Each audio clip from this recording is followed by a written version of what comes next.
Donald Trump melted down and threw a temper tantrum when the moderator at the Economic Club of Chicago held his feet to the fire and called him out on his economic lies and called him out for wanting to implement policies that would skyrocket America's debt. The business people of Chicago, like everywhere else, they like a lot of the things you want to do in terms of tax cuts and some of the spending proposals.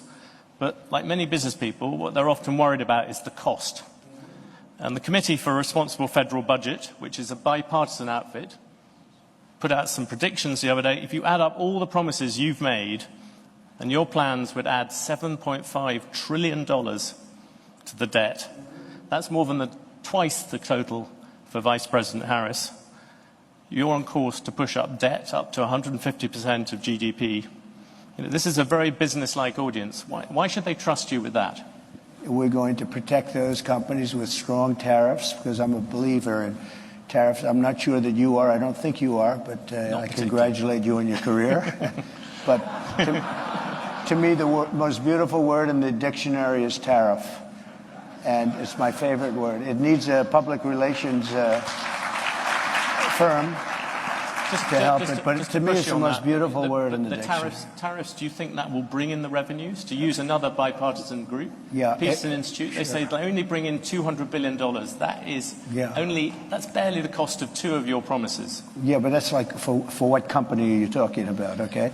Look, I've brought in with tariffs, and I was just getting started. Then COVID came, and we had because I tell you what, I did a very good job in COVID. Nobody knew what the hell it was. I call it the China virus because I like being a little more accurate. President Trump, at the moment there is a thing called the Trump trade in the markets. Do you know what that is? The Trump trade is very simple. People are betting that your policies are going to drive up debt, they're going to drive up inflation, so they're going to drive up interest rates.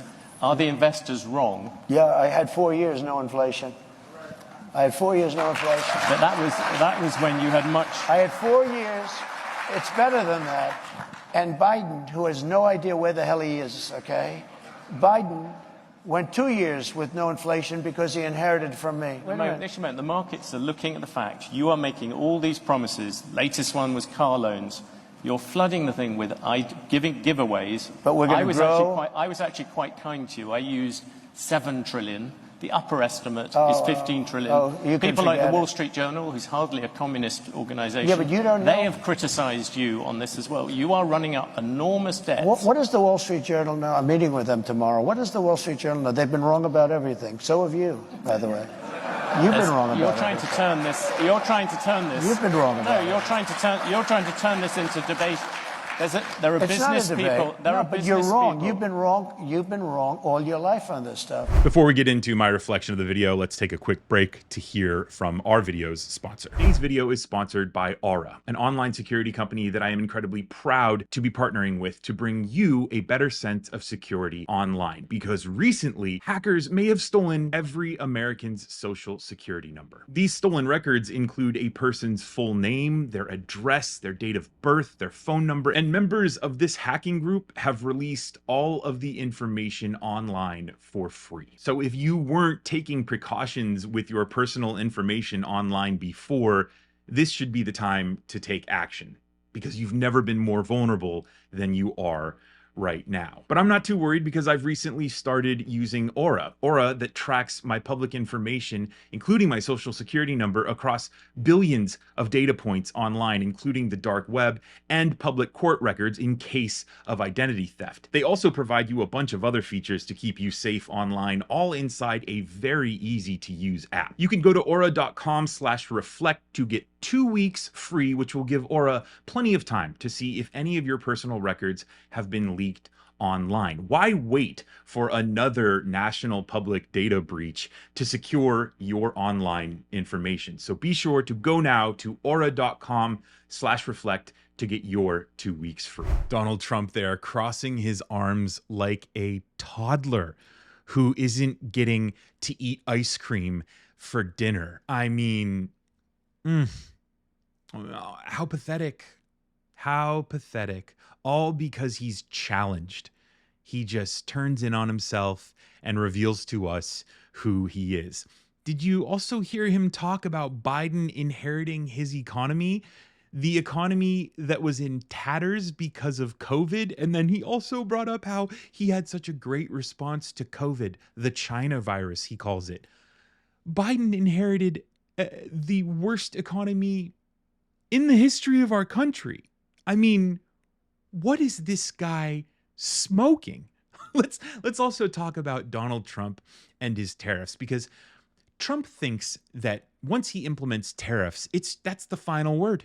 And that's it. And they're just going to build factories here in like a few weeks, I guess, which that's something that Donald Trump fails to understand, that it would take years for a foreign company to build their plants here.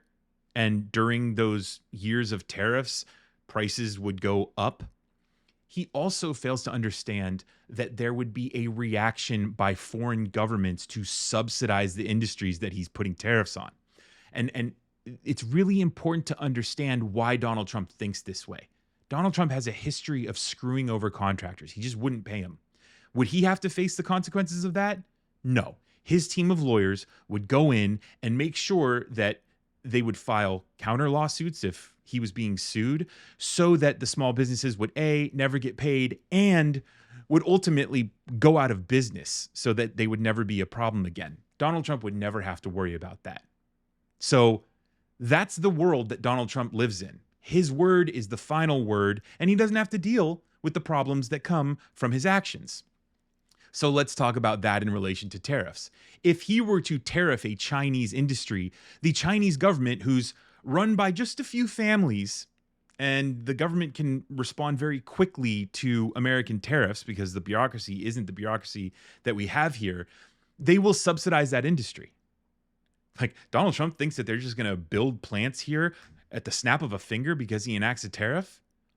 No, they just simply wouldn't. And then that's the trade war. It's tariffs and subsidies, tariffs, subsidies, and the prices would just go up and up. So Donald Trump has no idea what he's talking about here. Not only would Americans have to deal with those rising prices, but also our European allies would.